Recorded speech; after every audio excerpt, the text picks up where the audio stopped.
Master, I think it's better we wait till dawn. I am far too tired to proceed with our experiment. But we must succeed, my dear Konrad.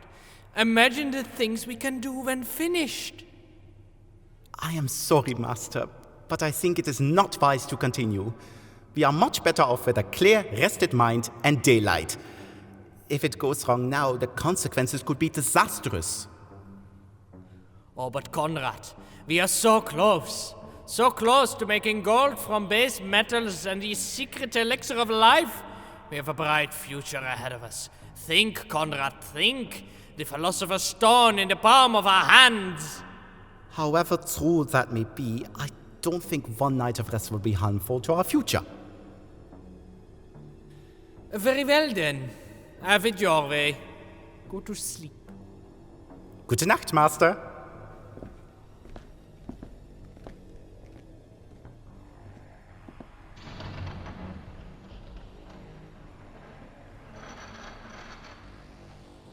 If Konrad doesn't want to help me, I will do it myself.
I thought you could use a break during your studies, Iris.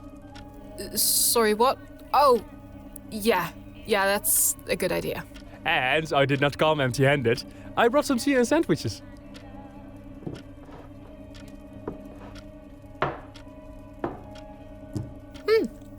By the way, thanks for letting me use the TARDIS library. I'm liking this blue paper. Ah, no problem. See it as a bit of compensation for not being able to go to the floating isles of Ramagog. What do you think of the library? It's epic. I didn't know it was this big. It goes on and on. You must have a copy of, like, every book ever in here. Oh, not really. Some of them are the original ones. Anyway, this library isn't even that big. I once visited one that was the size of a planet. What? You must be joking. Tell me about it. Certainly. Sugar? Yes, please. So, I got a mysterious message that only said, keep the broom, it's important. What's that sound? The cloister bell. That means there's a serious emergency. We have to go to the console room at once. But Doctor, we're nowhere near the console room. The TARDIS will take care of it. Prepare to be amazed.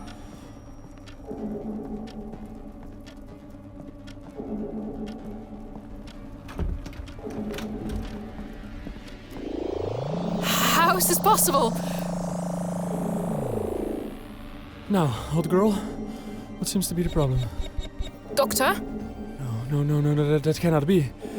That is indeed a serious emergency, if not a disaster. Iris, look at this! Oh, now you notice me.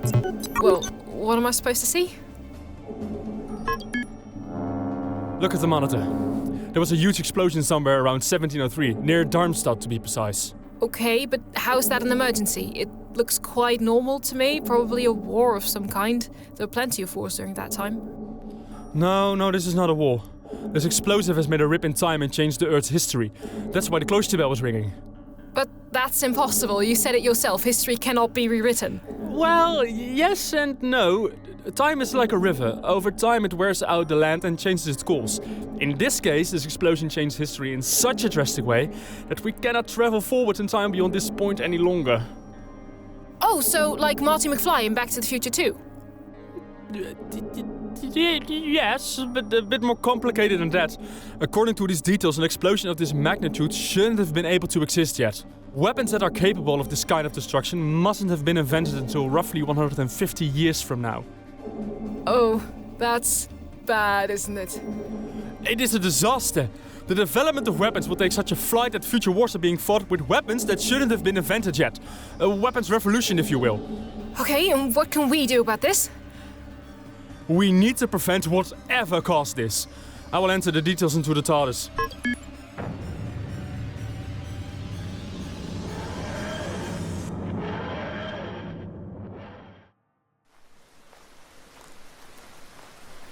Could you not have landed a bit closer to the castle? Because if you had, we wouldn't have had to walk in this dreadful weather. We landed where we were supposed to land.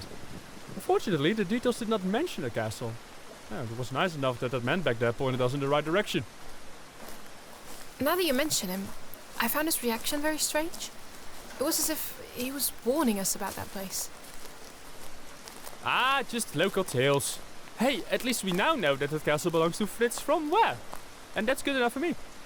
Sure, I just hope this castle is near. I'm soaked. It is all part of the plan. What plan, exactly? We can make use of this weather. You'll see soon enough. Whatever. That's the castle over there, right? Ooh, or what's left of it. Well, only the tower lays in ruin. Oh, you could clearly smell there was a fire. It certainly seems so. Okay, but the damage has been done already. Why are we even here? We'll see. Doctor, how can you be so calm? You said it yourself back in the TARDIS, this was a serious emergency. Sometimes I don't understand you at all. Let's see what we can find. Maybe there's someone who can tell us more. Come on, Iris, let's try the front door.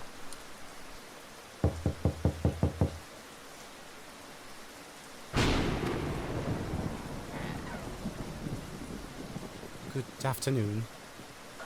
Good day, good fellow. I am the doctor, and this is Iris. We were on a stroll and got caught up in this terrible weather. May we come in?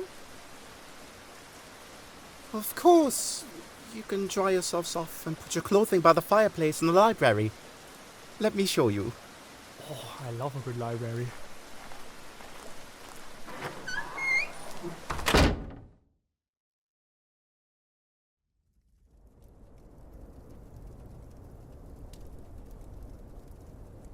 Thank you, Konrad, for the nightgowns and the mead. You're welcome, Doctor. I apologize, Miss Iris, for not having a suitable one for you. You see, Master von Wer was never married. This is just fine, as long as my clothes are drying. By the way, this mead is wonderful. Where is Master von Wer now, Konrad? He perished in the explosion last night. I was unable to recover his body. I should have stayed with him. What caused the explosion? The master was working on one of his experiments. He was an alchemist, you see. He found this strange formula in an old manuscript and was eager to try it out. That was one hell of an explosive. The whole tower is in ruin. Yes, Miss Iris. That is where the laboratory used to be. Luckily, the West Wing survived the explosion. I was in my own room when it happened. I heard and felt the explosive. As soon as I went outside, I saw there was nothing to be done. The tower was gone, and there was a fire. There was no way he could have survived that. Luckily, it was raining, which helped put out the fire. I should have stayed with him. I should have put him in bed. Now, don't blame yourself. Like you said, he was impatient. What could you possibly have done if you were there that night? You spoke of a manuscript. Was that also destroyed in the fire? No, it was too precious to him. The master only took notes to the laboratory. The manuscript still resides here in the library. May I see it? I don't know. It's very valuable. I'm sure it is, but I only have to see it. You will get it back as soon as I'm done. I guess that's okay then. I will get it for you.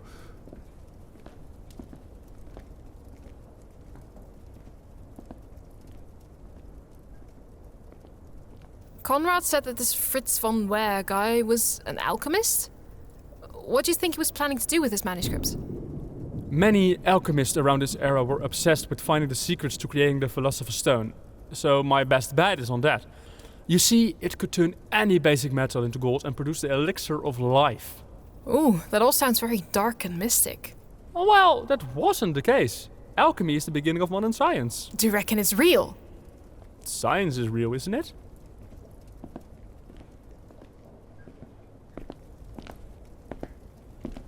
Here is the manuscript. Thank you.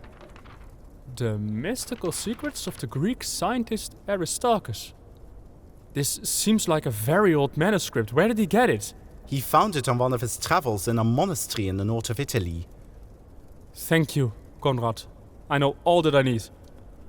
Konrad, promise me one thing, will you? To never attempt to use this manuscript again and to protect it with your life. Keep it secret. Keep it safe, keep it hidden, burn it if you must, and don't tell people it was the source of the explosion. If not, great consequences will befall us all. I will do that, Doctor. I've always lived a quiet life, and I would like to keep it that way. Nobody will suspect a thing. I will fortify the castle again, just in case. So what's next for you then, Konrad? I really do not know, Miss Iris. I always doubted the manuscript's accuracy, and the explosion pretty much confirmed it. Maybe I will stay here in this castle, repair it, and do my own experiments. I have an interest in the human body, and would like to study it. Okay, if you're into that, who am I to stop you? Doctor, I think our clothes are dry now. Yes, I think they are indeed, and it seems that the weather is clearing up as well. We really should go. Thank you for your hospitality, and of course for showing me the manuscript. You're welcome, Doctor. And if you and Miss Iris are ever in the vicinity again, you are always welcome to stay.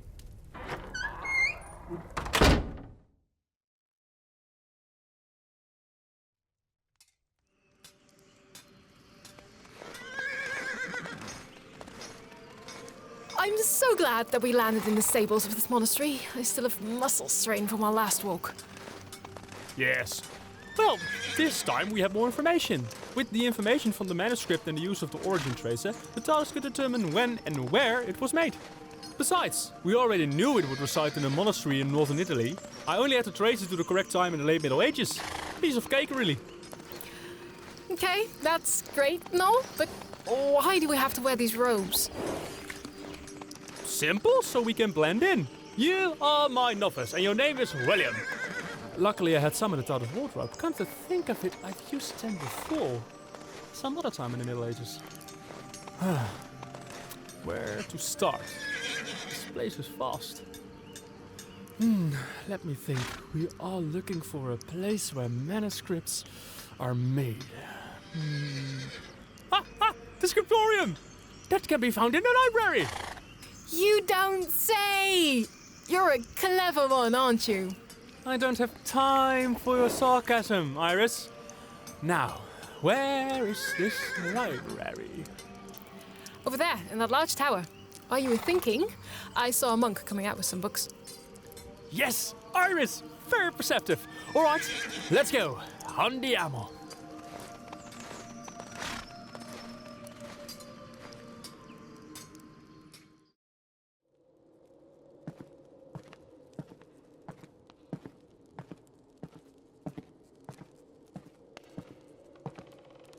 Greetings, I am Medico and this is my novice, William. We are here on official business for His Excellency the Bishop. We require access to the scriptorium to find documents about the Greek scientist Aristarchus. Welcome, brothers. I am Jorge and I'm afraid I can't just let you in. Usually such orders are accompanied by a letter of His Excellency himself. Yes, I forgot to mention. The matter is urgent and he didn't have the time. I am sorry, Brother Medico, but I cannot give you any information about the manuscripts in this library without a suitable letter. Jorge, it's only one request. It will only take a few minutes. No, my fellow brothers do not have time. Their sacred task is to translate foreign parchments and manuscripts. Nothing more, nothing less. What now? We have nothing to show him. Yeah, I know. For now, just hush. I got a plan. William, we've completely forgot the letter, but we do have a gift from His Excellency the Bishop. This very rare manuscript from his personal library. The second book of Aristotle's Poetics on Comedy. Oh my. As head librarian, I give you my thanks for this generous gift from His Excellency the Bishop. I thought it was lost. What was the request of His Excellency? As we said, he's interested in the works of the Greek scientist Aristarchus. The saints are with you, Brother Medico. Our brother Adson, who is responsible for the Greek translations, is working on the parchments as we speak. You can find him at the third writing desk. Thank you, brother, and bless you. Come, brother William.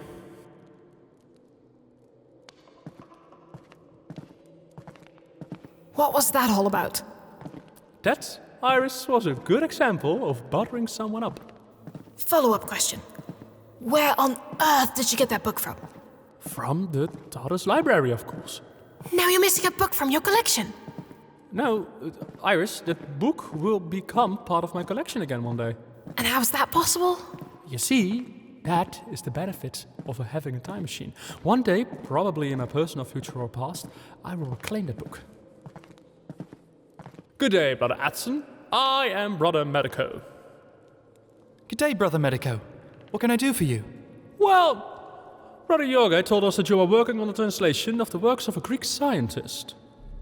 Yes, that's correct. I just finished the translation of the last parchment into this manuscript. The title that was translated is The Mystical Secrets of the Greek Scientist Aristarchus. Brother Adson, what can you tell me about the parchments from this Greek scientist? They are very old. According to the chronicles, they are originally from the ancient library of Alexandria.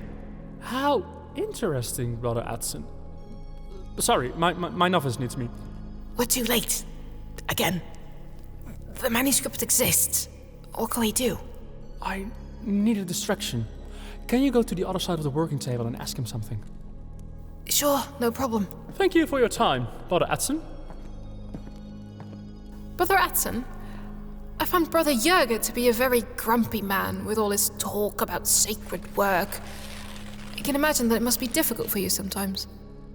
Yes, sometimes it is, but I have good friends among the others. Brother William, we must be on our way. Once more, thank you, brother, and bless you. Bless you too, brother, and I hope that the information I gave you can be of use to you. Yes, that will be useful indeed. Great. So now we've got an almost blank scrap of parchment. What are we going to do with that? Haven't you been paying attention? We've got the origin tracer. It will precisely track down the writer of the parchment and when he wrote it. And if we change the time and coordinates and travel there an hour earlier, we are exactly the time to prevent the writing.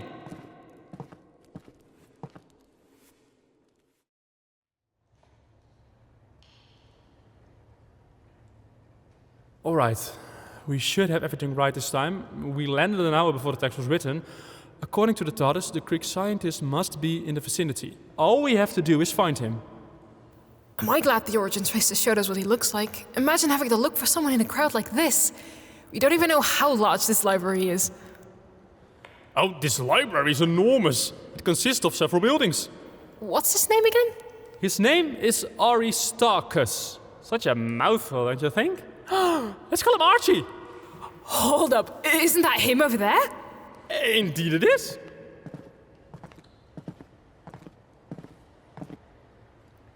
Good day, my good fellow. We are scholars and are looking for Aristarchus.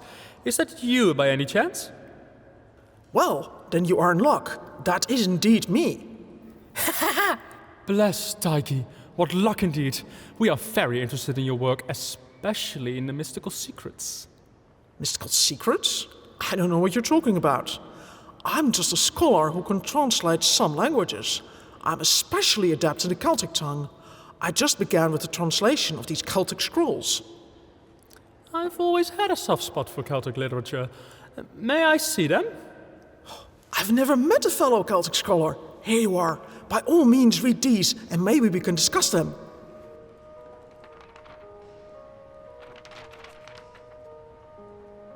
Archie, have you noticed the material is very strange? Yes, I saw that as well. The sheets on which the text is written are odd. It's neither papyrus nor parchment. It seems to be made of a totally unknown material. Yes, it does. Iris, you will find this interesting. Doctor, this is just regular paper. Nothing more than just plain paper. What did you say? I'm not familiar with that term. Just forget it, Archie. Now that I look at it more closely, it seems that this is not Celtic at all. That was my idea as well. It could be another form of Celtic, one that we didn't know about. What do you think? No, this is not Celtic in any way, shape or form. I must say that it is interesting though. I would like to study it. Is that fine with you? Yes, of course. I do not have the time to study a whole new language. There's enough Celtic text for me to translate. I will let you know when I translate it. Yes, that would be wonderful. I'm so glad that we have met. It's always nice to meet a fellow scholar. That is the whole purpose of this library. Indeed, Archie. Well, it is nice to have met you too, and I hope to see you soon. Come, Iris. Andiamo. Coming, Doctor. See you around, Archie. What was that all about? That story about it not being a Celtic text? Doctor, it was paper, wasn't it? I have one thing to say to you, Iris. Be careful where you leave your notes in the future. You mean... Oh. Right. Yes. Didn't you notice the paper was blue? Oh, and Iris, this is the last time you use the TARDIS library for your studies.